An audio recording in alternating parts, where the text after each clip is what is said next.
Morning, friends. So I saw a statistic on Twitter.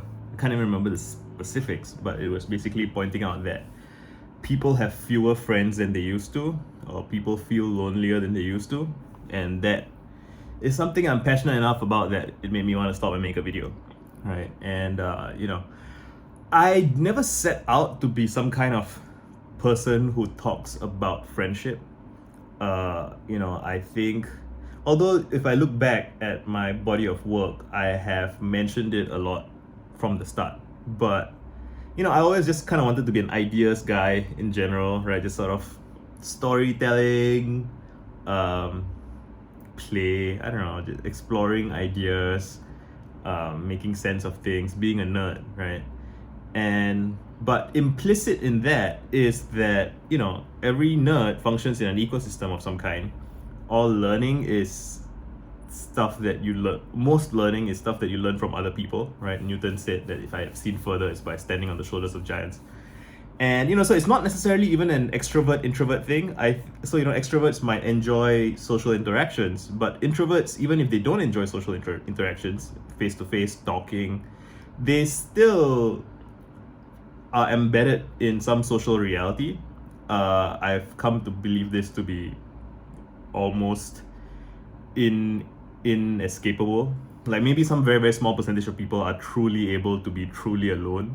But even people who enjoy solitude, people who kind of break away from society for long periods of time, I think they are still functioning in some sense in relation to society. Or maybe I get that can be a kind of a self, if you can choose to see everything in these terms, and there's always some way to fiddle around with it.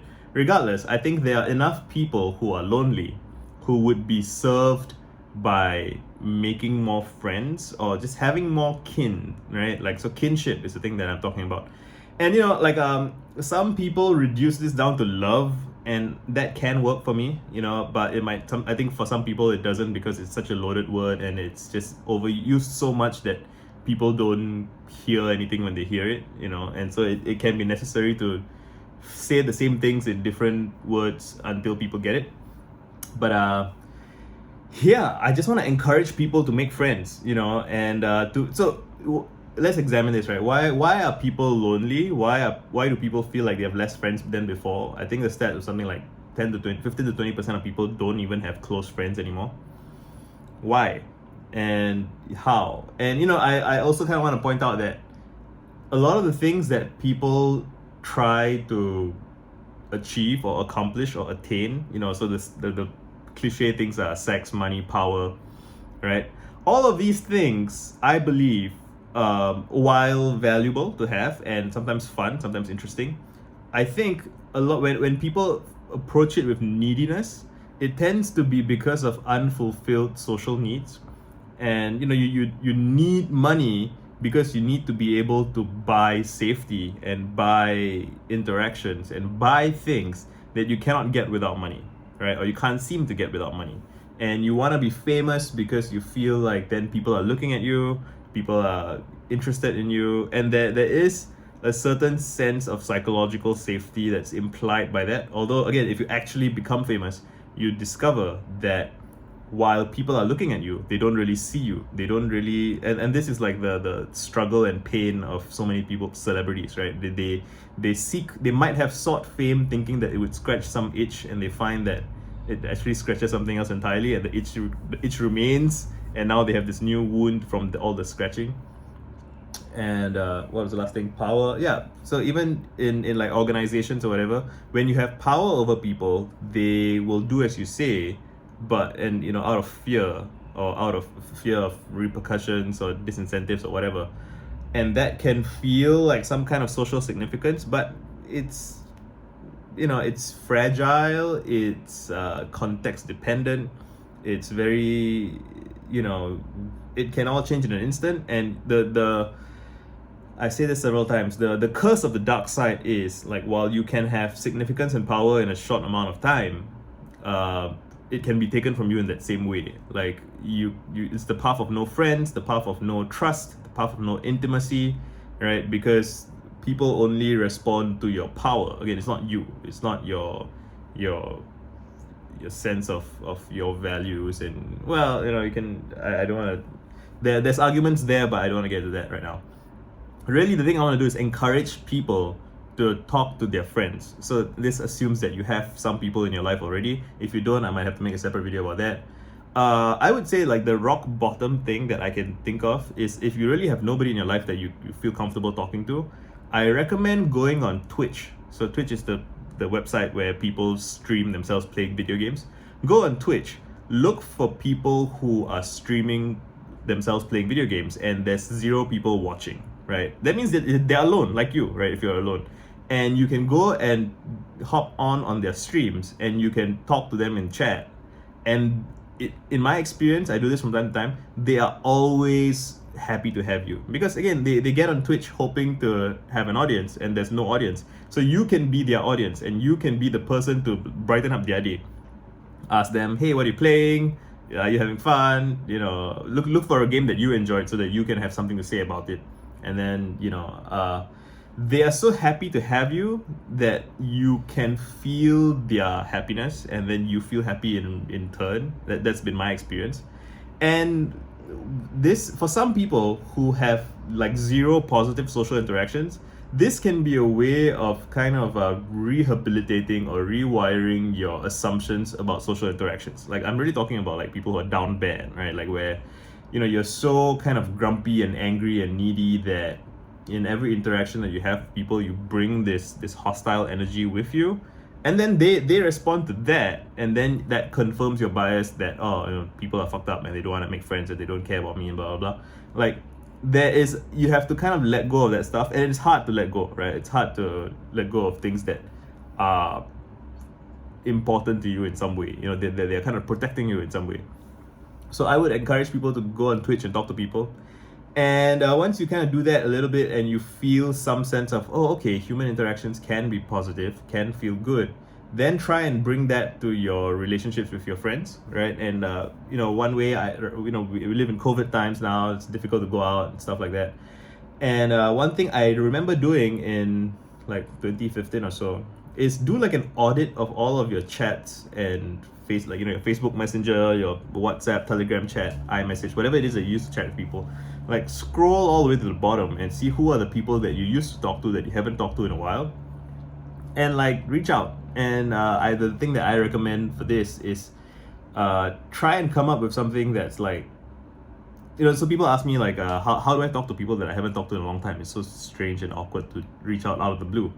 And you don't have to lie, but like, you can try to think of something that you recently were familiar with. Like, maybe you watched a movie recently, or you saw some meme or something, and then think of something that you would associate with that person. Like, and if I guess at the simplest level, send them a meme and be like, this reminded me of you, or this I saw this and I thought of you, right? That's kind of like one of the building blocks of human social interactions, thoughtfulness, which is that practically everybody likes it when you tell them that something made them think of you, right? So you do that. So this meme made me think of you. They'll almost always be appreciative, and then you can ask them how they're doing.